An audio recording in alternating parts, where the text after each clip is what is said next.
Well, it's almost Halloween. Our kids love dressing up and trick-or-treating. But what about the candy? Everyone loves candy. Boo! Ah! Ghosts love candy, too. This is a snap review for Ghosts Love Candy 2, a card game designed by Danny Devine. Ghosts Love Candy 2 is an update to his game Ghosts Love Candy that was originally published in 2016.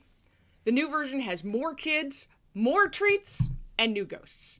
2 to 6 players ages 8 and up can play Ghosts Love Candy 2, which is published by 25th Century Games. So Anitra, let's talk about the art in Ghosts Love Candy 2. The art here is playful and perfect for this theme. Each ghost, there are 12 of them, has a distinct personality, and they're slightly translucent. There are 100 unique kid cards in the game. Our family loved looking at all the costumes. And all the references. Although some of the cards are a little bit text-heavy, the graphic design is really excellent. We never had questions about what a card does.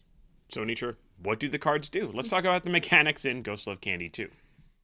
Your goal in Ghosts Love Candy 2 is to collect your favorite candies and avoid being stuck with negative points from junk treats and scared kids.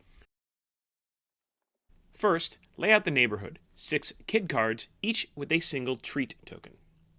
Then, every player chooses a ghost and takes the corresponding 9-card deck and a randomly chosen craving card, which tells you how valuable each candy type is for you. Everything from licorice to candy corn to gummies. You'll also start the game with a few randomized treat tokens in your stash. Every player chooses a ghost card from their hand and lays it face down. When everyone has chosen, reveal the cards. The player with the highest number goes first, then the next highest number, and so on. On your turn, place your chosen ghost card below a kid. Immediately take all the treats assigned to that kid, then resolve their ability. Most kids' abilities trigger immediately and can be anything from swap a junk treat from your stash for any treat in a player's stash, to if you take more than one treat from the Plumber Brothers, you must give one to another player.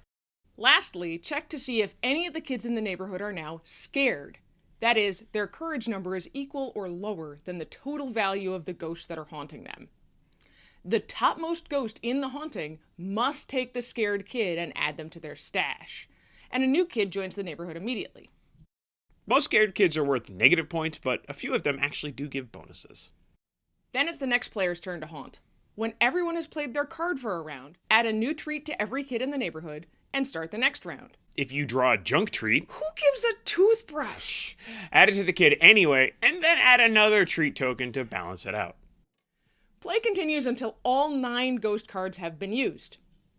Now it's time to tally points. First, check to see if any kids have end-of-game abilities and resolve them. Players get points based on their craving card for each piece of candy in their stash. Full-size bars are always worth 5 points, but junk treats are worth -1. Don't forget to subtract or add points for all the kids you scared and put in your stash.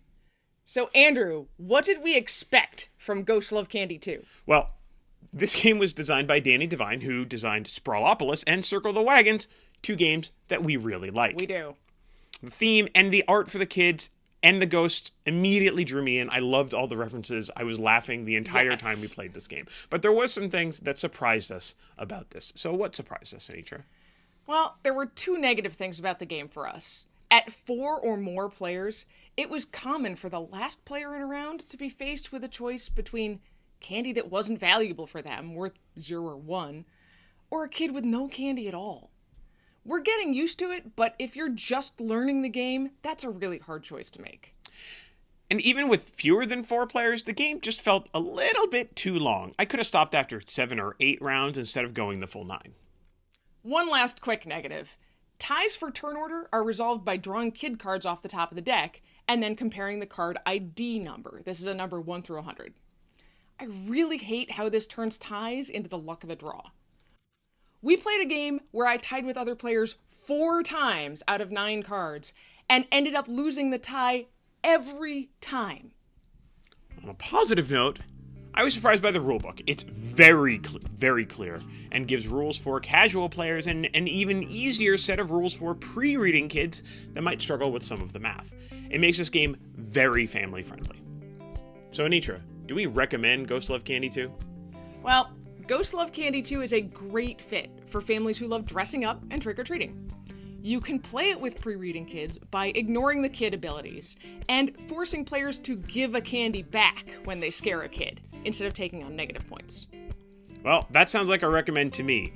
We think this would be a great addition to your family Halloween games, and we're going to rate it 4 out of 5 candies.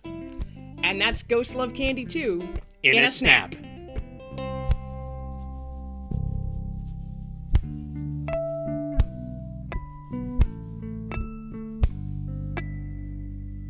Ah! His name is McSpooky. He rules.